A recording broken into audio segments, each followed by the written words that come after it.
the BRRRR method that everyone talks about, buy, renovate, or rent out and repeat, I don't really know that it's super applicable now. The reason why is because I was trying to do that throughout my whole real estate career, but at a certain point around 2015, I realized that home prices have already exceeded my level of affordability for trying to do what I was trying to do. Right. Right. And so the market basically outpaced me, and I think the market is really outpacing the BRRRR method too as well. That's interesting.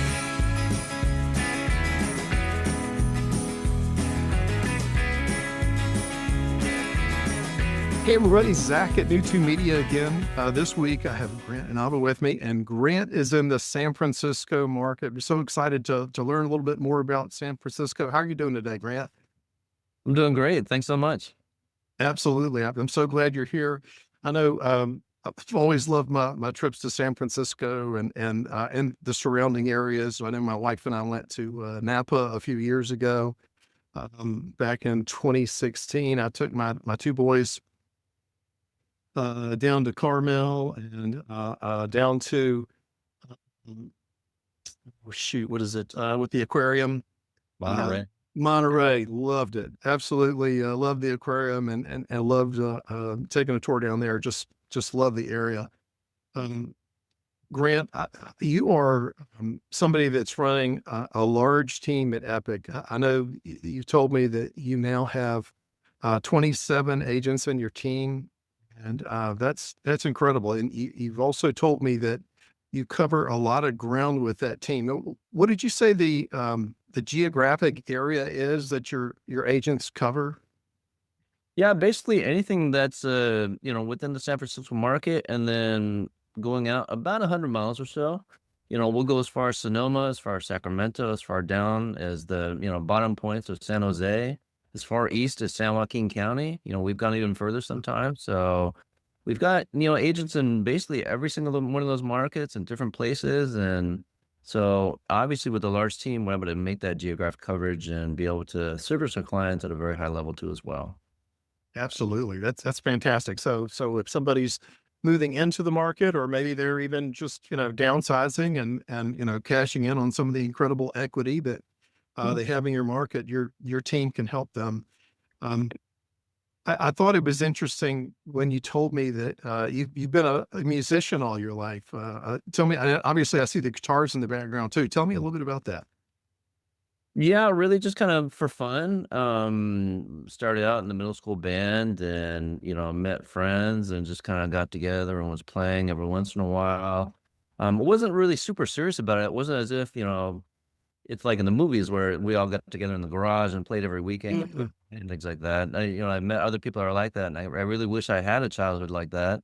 But, was just always kind of going around doing different things, and music was just kind of peripherally one of those activities that I did, and, it was a lot of fun actually. To go, as far back as, my interest in music and entertainment, I was actually very interested in movies actually, and then movies actually led me to music very interestingly. That is so cool.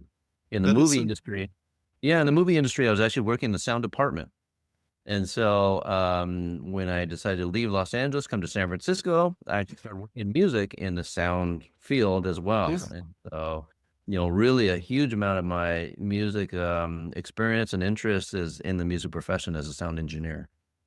That is so cool, and I didn't even know the sound engineer part. Well, hey, that's part of the reason you tune into New 2 Media and the City Guide channel, so you can get the scoop. You also told me that you had worked in education some, that you had worked in the moving industry. So you've got a lot of really interesting experience. That the work in the moving industry is obviously relevant, and since you're helping clients to move and uh, your experience in the industry, it's now spanning over 15 years. So that's impressive. I know that it's helpful when you can work with an agent who's been doing it for a long time.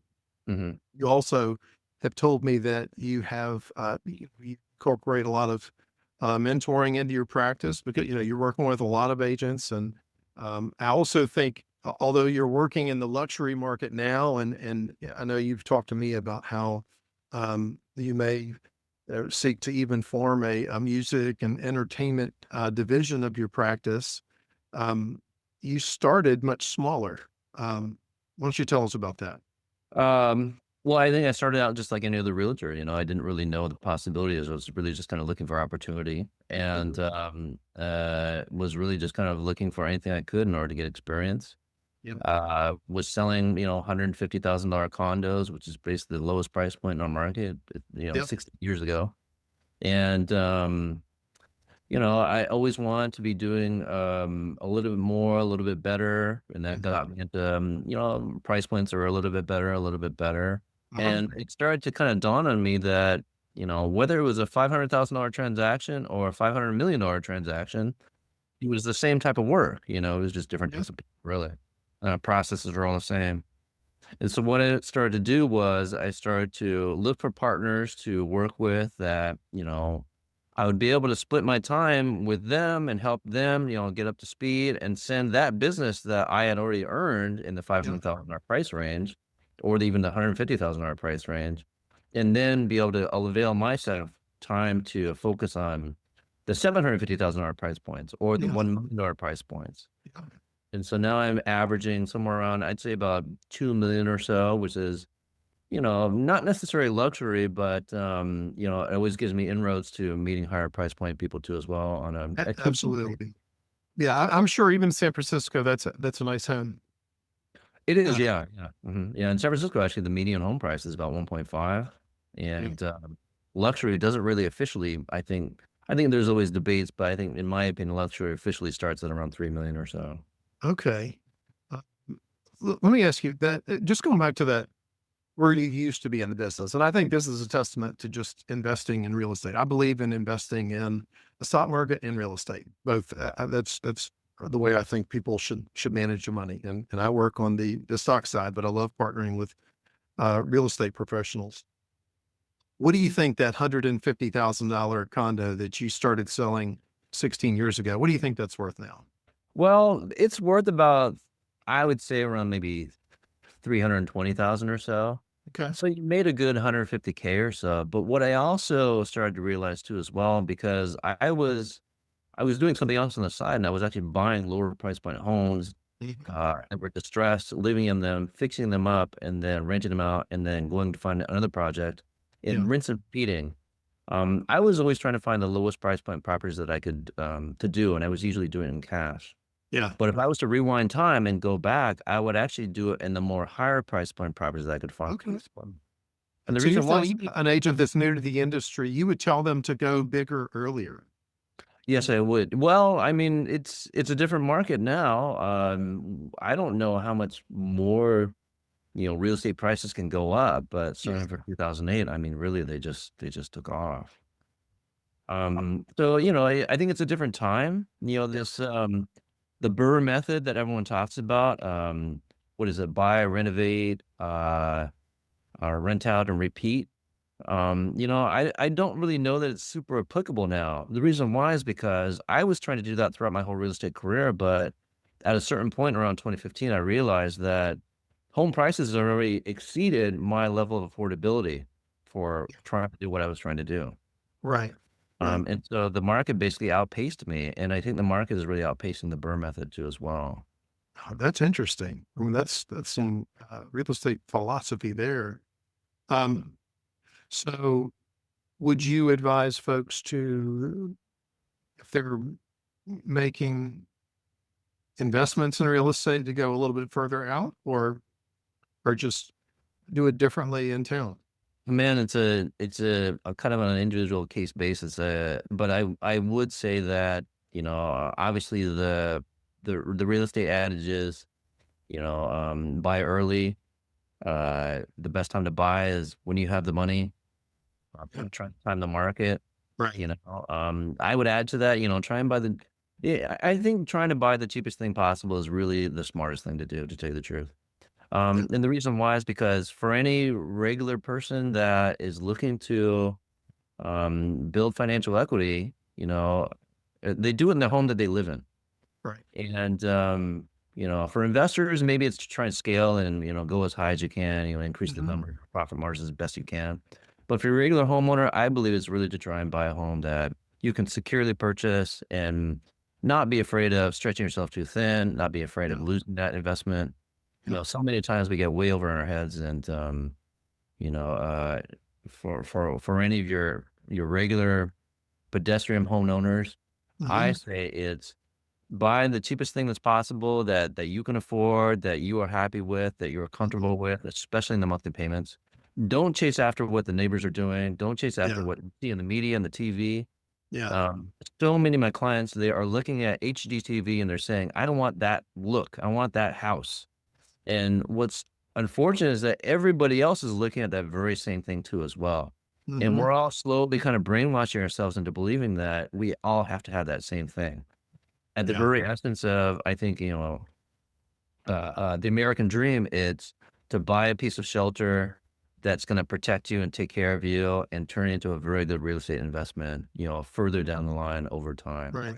And I think people really forget about that. They're really looking for things that are more visually pleasing, things that everyone else has. You don't need all those things. You just need a very secure investment.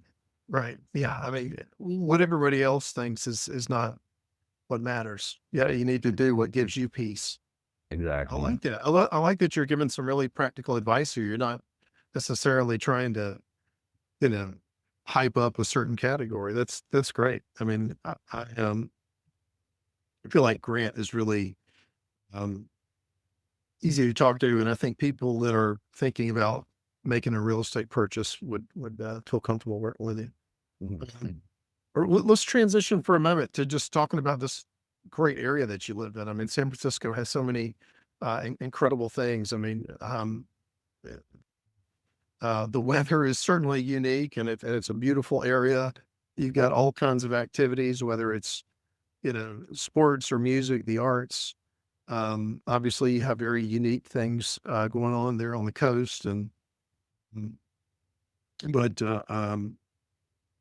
tell me about some of the things that you really love about the area that you live in. Maybe even things that other people may not be thinking of. I'm actually from Southern California. I moved up to San Francisco as a young adult, and I actually moved from Los Angeles, from Hollywood, when I was working in the movie industry. Yeah, And Los Angeles is a huge sprawling town. yeah, I don't know how it's like 100 miles across. I think from county one side county to the other. yeah, Uh, San Francisco is very manageable when you're talking about geography, yeah, and because of that, there's so many things that you can enjoy. Um, when we're talking about air quality by the water, and because the geography is so kind of focused towards the water, you've just got great weather all the time. yeah, Um, clean air, uh, giant redwood trees, it's just a very serene natural environment.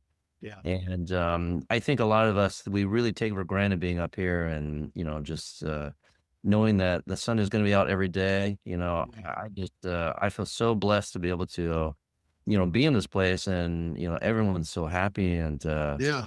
we've got ourselves a gigantic industry that's doing really well and, making inroads across the whole world and, hopefully improving our lives through technology and things like I that. think so.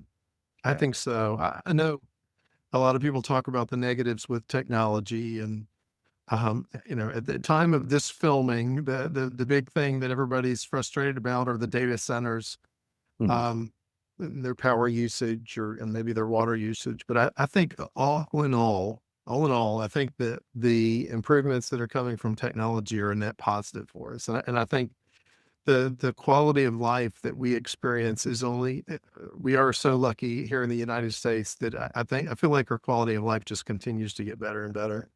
And I think about how what was considered luxury 30 or 40 years ago, now everyone has.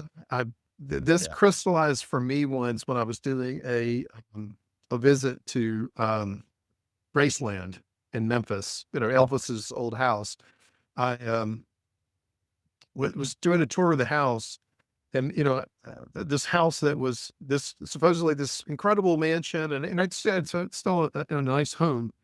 but the things, the luxuries that that Elvis and his family experienced were, things like having a number of TVs that were the size of this laptop, and just I remember thinking, man, my kitchen appliances are so much nicer than this, and my TVs are so much nicer than this, and all this other things. And this was the one of the wealthiest people that could have had anything Mhm. 30, 40 years ago.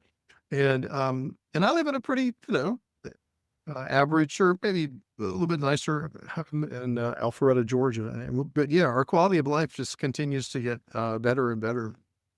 We're so lucky. Um, And I think we need to, kind of stay vigilant and, in gratitude about that. Because, speaking of luxury, I find that a lot of my luxury clients, they have a certain amount of, uh, I don't want to say financial ignorance, but, I also see it also in my lower price point clients too as well. And they're in two opposite ends of the spectrums. The lower price point clients, they're very, very, deal oriented. They're, I want to be able to get the house at the lowest price possible. And sometimes it kind of blinds them to seeing the opportunity of just getting into the market, and just getting into home yeah, ownership, just starting. right. So on the other end, my luxury clients, they say, "Oh, we've got so much money that we don't need to worry about, trying to get a deal or, trying to maximize our investment in this piece of real estate." They Yeah, just say, "Okay, we can afford it. We're just going to go ahead and buy it."